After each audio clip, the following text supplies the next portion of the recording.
Thanks for tuning in to The Ordinary Filmmaker. Please like and subscribe. Not only do they put a smile on my face, but they also help tell me if you like these videos or not. So if I see a lot of likes on news and rumor videos, I'm going to produce more of them. And if I get more likes on Panasonic versus Canon, well, that tells me you want more Panasonic or Canon type videos.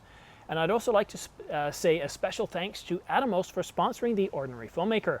I'm shooting in what appears to be 88 degrees temperature right now, and actually with the Humidex, with the humidity factor, it's well over 90 degrees, which is pretty close to 40 degrees Celsius. So it is very hot right now, and because I'm shooting with the Canon EOS R5, I've taken the cards out, I'm using the Ninja 5 to record, so hopefully I'll be able to record for at least 30 minutes without issue. If I don't, well, I'll let you know at the end of this video. So thanks a lot to Atomos for sponsoring The Ordinary Filmmaker so I can record in temperatures like this outside. And now for the news. I hadn't published a video in a good week and a half, and then when I put one out earlier today, well, it started to just pour. We also got news about the GH6. Remember a couple of weeks back we got rumors about the GH5, we got leaked images about the GH5 Mark II, and a lot of us were scratching our heads going like, what is this? This looks like what Sony did with the the A6400A? No, it wasn't. No, the A7R3 and 4A. They got an extra, slightly upgraded flippy screen and really not a whole lot more. And the GH5 Mark II seems to just replace the GH5 with some minor updates. And that left a lot of us, including, yes, you, Jesse, wondering, WTF, what's going on?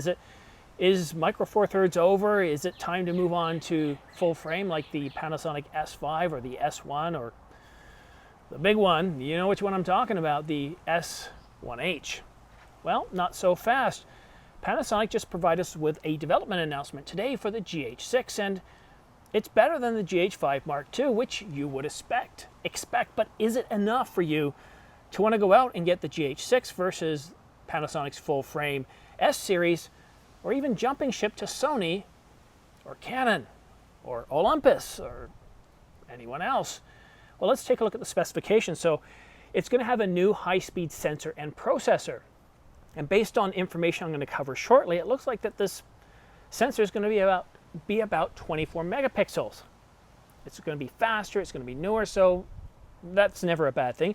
Now let's get right to the video, because this is a video-centric camera. It's going to have 10-bit 4K up to 120 frames per second. But like a lot of development announcements, with the exception of Canon's 1DX Mark III, which pretty well told us everything, this one leaves us with more questions than answers. So great, it has 4K up to 120 frames per second, and that's terrific. But what about 1080? Are we limited to 120 frames per second? Or will they give us 180, 150, or even 240 frames per second? I'd really like to know the complete breakdown of the frames per second or the refresh rates in all the different resolutions. But in terms of the top, well, this camera is going to be capable of 10-bit 422 up to 60 frames per second in 4K. That's 10-bit 422. So obviously 4K 120 is going to be 10-bit 422. And the other thing I wonder about these, are these all internal? Are they external? That's another question, because if this is all internal, well, yes, this is great. This is impressive. 10-bit, 5.7K up to 60 frames per second. And this is where we get the sense that this is going to be around 24 megapixels. There's no 6K, there's no 8K, and is it 5.7K anamorphic? It's really hard to say. So the development announcement says, look, don't worry. I know we kind of scared you guys thinking the GH6 wasn't coming when we kind of let leak about the GH5 Mark II. So we do have the GH6. And if you read Panasonic's press release, they talk about the history of Lumix, about going back to 2001. And what that tells me is they're pulling on the heartstrings, the emotion of when they first came out with this camera. So I really wouldn't be surprised if they announce it on the 20th anniversary of the Lumix. And that's, I believe the date is September the 17th. I know it's definitely in September. I looked it up previous weeks, but the gray matter in here isn't all that reliable, but I know it's going to definitely be September. I can't see them waiting till October. They're definitely going to make an announcement as far as when it's going to be available, that's, well, a different story altogether. Now, it does mention that there aren't going to be any record limits. Canon, are you listening? Another company saying there's going to be no record limits. And yes, I believe there aren't going to be any record limits, but let's deal with overheating. A camera so small, producing 4K 120, 4K 60, DCI 10-bit 422 is going to generate a lot of heat. As I said, it's 88 degrees Fahrenheit right now, or probably the high 30s Celsius. And you put a camera in the right heat conditions, and I do believe it's got a potential for overheating. Look at the Sony Alpha 1. It even overheats in 4K 24, sorry, 8K 24, and even some of the basic frame rates, I think actually in 4K 24 as well. It depends on the heat. It depends on how well these cameras are ventilated. So while there's going to be no 59 second record limit, I'm not willing. I'm going to take that no overheat warning with a grain of salt. We'll just have to wait and see, because the faster the refresh rates you put, the higher the resolution, the higher the color detail, the more bandwidth you're pushing, the more it's going to make a difference. So here I'm recording now at about just under 8 minutes with a Canon R5. I'm using the Ninja 5. I've taken out the SD card and the CF Express card because these contributed to overheating. Even though the last time I did this outside, I recorded with the R5, it went into, after about 36 minutes, the camera shut off due to overheating, and I was stunned. Well, I opened that bay door and I pulled out the CF Express card. It was super hot to the touch, and it wasn't even recording. So this time around, I've taken the cards out, and yes, we well know that Canon has come out and said that the R5 overheats in certain temperatures, in certain situations. So when we hear there's going to be no record limits, big grain of salt there. Now, some of the things I'm curious about with the GH6 is little things like the log recording. So in the GH5, if you recorded in log at 10-bit, what would happen is you got quite a bit of noise in the shadow areas, and well, it would be really nice if that's an improvement, so we've got greater detail. Now, I think unfortunately what's happening right now is my neighbors are having their grass cut, so I'm going to go ahead and pause it right here and then we're going to come back to our next topic. WWDC is coming up in just a couple of weeks. It's going to be on June the 7th at 10 a.m. Pacific Daylight Time. And why does this matter? Why am I even bothering to mention this on the Ordinary Filmmaker? And normally I wouldn't. For the first year or so of this channel, I didn't cover Apple products because it really didn't have that much of a bearing on you, my viewers. And I did cover Final Cut Pro because it's a great editing tool and it fits in well.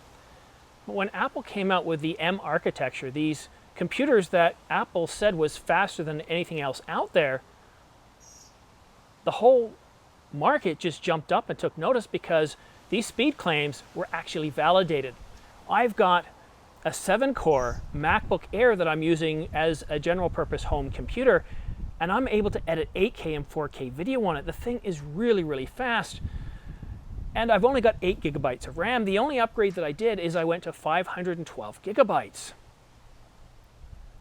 So I kind of thought, now I hate the fact that everything is soldered onto the motherboard, but in this case, I can actually see the benefits to their madness, the ability to have everything close, system on a chip, the whole ARM architecture, that low power, the ability to be able to not generate a lot of heat. And if you go back to the original chip that was developed by Acorn, when they were first testing this, they were getting some strange results. They were getting 0 power readings, but they were getting results back. And what they ended up finding out is that the chip wasn't plugged in and they were running the tests off residual power within the chip, which is just truly incredible. So this architecture works and the performance is incredible. So that has me, instead of thinking, okay, I'm kind of tired of what Apple was doing with soldering everything onto the motherboard, charging really, really high prices for the SSDs and the RAM, it kind of put me off, especially here in Canada. The price for some of these things was approaching $5,000 to $6,000, whereas before,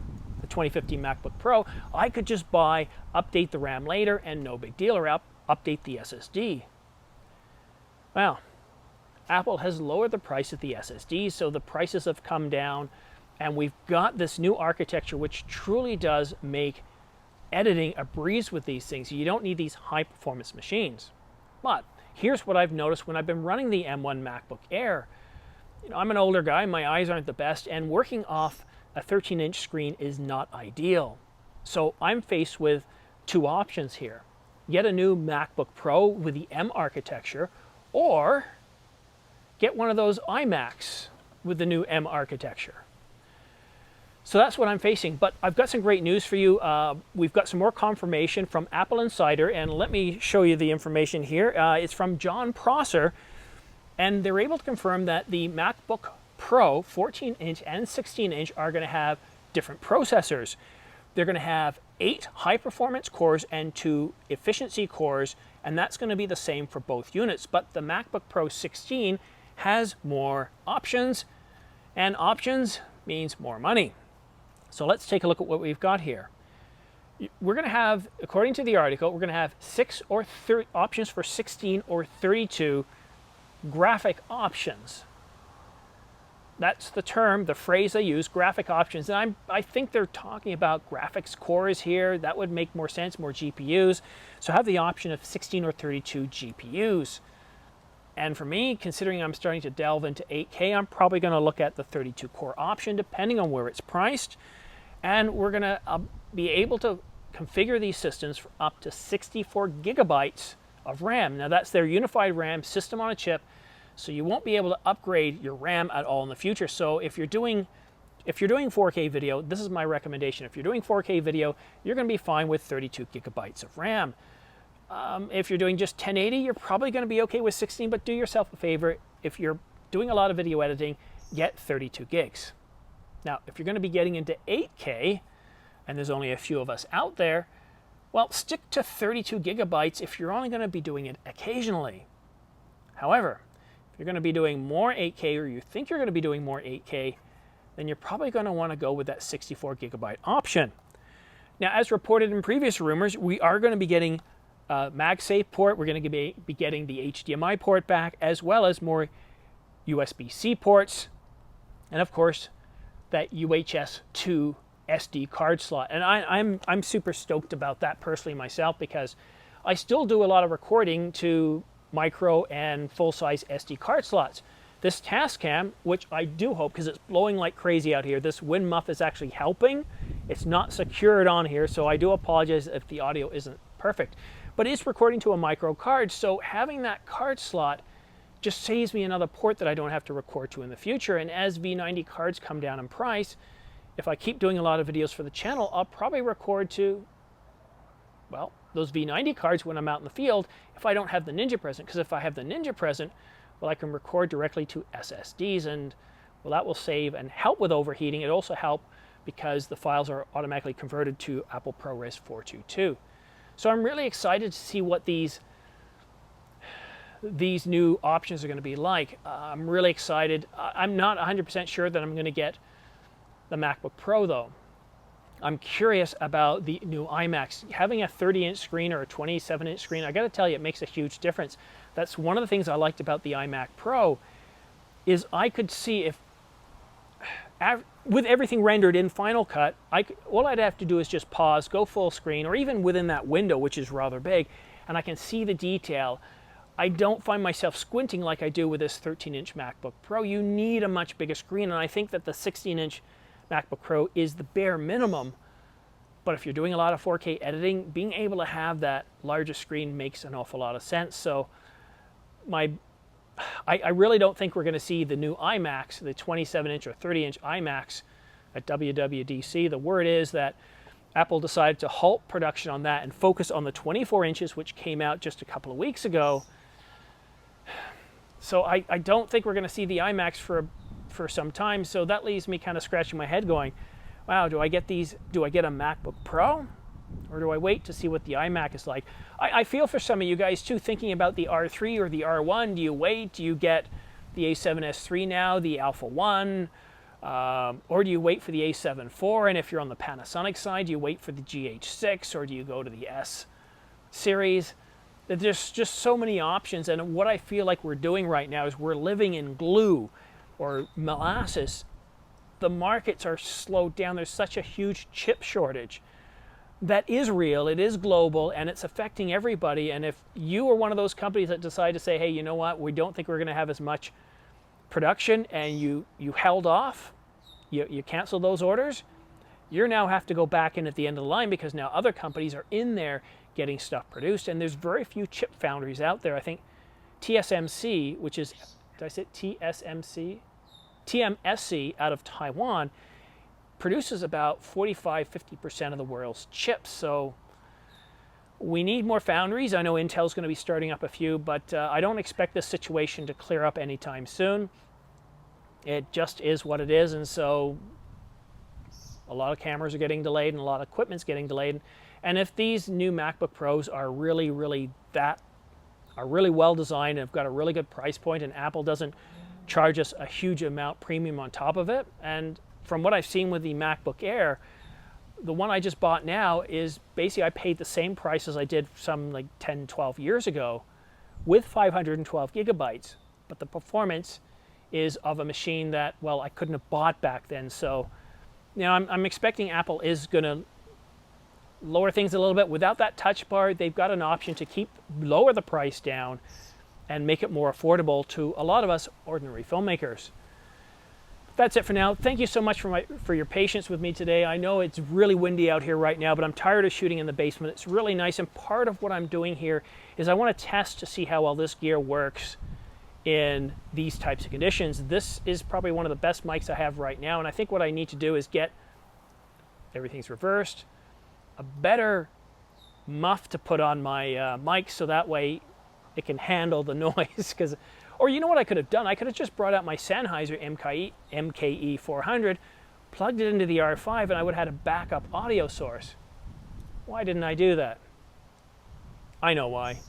Because I still believe the Tascam produces better audio, but I should have done that as a backup. Anyhow, guys, thank you so much for watching The Ordinary Filmmaker. Don't forget to subscribe. I'm still giving away the two Angelbird 128 gigabyte AV Pro MK2 V90 SD cards, along with a dual SD card reader as well, also UHS 2. I'm also giving away a Ulanzi LED light package with accent lights and underwater light, and various other flat panel lights you can use for lighting your subject. There's a great starter kit for someone starting their own channel. But that's it for now, before we get hit with some massive thunderstorms. Thanks again for watching The Ordinary Filmmaker, and please don't forget to use my affiliate links for B&H and Amazon.com UK and US to help support this channel. I get 2% back for all purchases. Just use any of the links I have down below. Or you could buy an Ordinary Filmmaker baseball cap for $34.99 at ordinaryfilmmaker.com. Once purchased, they ship out within a day or two. Thanks again for watching. We'll see you again soon. Oh, actually, before I end this, let me give you an update on the R5. So the temperature is still 88 degrees Fahrenheit. It's very humid. I'd say the humidex is somewhere in the mid-90s, so it's very hot. Not a temperature that the Canon likes, and not a temperature that many cameras like. It's almost Florida weather. Well, Florida winter weather. So I've been recording nonstop for 26 minutes, and I want to go around to the back. Let's see if we see any sign of an overheat warning. Now, as I mentioned earlier, what I did with the R5 is before I started recording, I pulled out the CF Express and the SD card, because the last time I recorded, that CF Express card was super hot. So no sign of overheat at all on this. It's really nice. This is a great test. When I did the review of the Atomos Ninja 5 back last fall, it was cool here in Canada, so I couldn't replicate the high heat settings. And I wasn't about to heat up my house to something like 100 degrees to test it out. And now we're starting to get some really hot and humid weather. Now I tested this camera. I was recording over here. This was for the, what product was I reviewing? It's coming back to me. Live streaming. Why do I do this? Old brain. See, that's why I used to have everything teleprompted. I'll get to the name anyhow. I recorded for about 36–40 minutes, and right as I was doing the thanks for watching The Ordinary Filmmaker piece, the R5 overheat, I could see the message in the Ninja, and it was only around 73 degrees, 22, 23 degrees Celsius. But I had the CF Express card in there, and I also had the SD card in there. And the CF Express card was hot, the SD card was hot. So pull those out, and now with the Ninja 5, I'm able to record for an awful lot longer. And as I'm approaching that 30-minute mark, I'm no longer concerned that, oh no, is it going to end? I have to get up, walk around, press stop. None of that. So I think I'm going to take the Ninja 5 out of the basement a little bit more often. The only thing I wish they did with the Ninja 5, if they had a weather seal option for it. A lot of us who shoot with the Ninja 5, we don't need that. We're inside most of the time, or we're outside in good weather conditions. But there are going to be times like now where I'm doing a show and then all of a sudden the rain will roll in. The R5, the 15mm f1.2 with weather sealed, but the Ninja isn't, so that means I have to stop and take everything in the house. So, Atomos, if you're listening, we would really love a weather seal option for the Ninja 5 or the Ninja 5 Plus. That'd be something really, really cool. I mean, the other thing we can do here is we can get one of those huge golf umbrellas, but the problem with the wind is when it rains, the wind usually picks up. I just thought I felt a drop on me. It's very timely. I did. You know what it's like when you feel it on your arm? You feel like it's a drop of rain, but sometimes your mind is just playing a trick on you. Sunny here, but right over on this side here, I've got some really dark clouds. So anyhow, Atomos, if you can come out with a weather sealed option for the Ninja 5, Ninja 5 Plus, I think that would be really helpful, even if it's just a matter of some sort of enclosure that we can put the Ninja 5 in for when we're outside. I think that would really, really help. But I think I've done enough talking now. We're at 30 minutes. We're just crossing over to the 30-minute mark.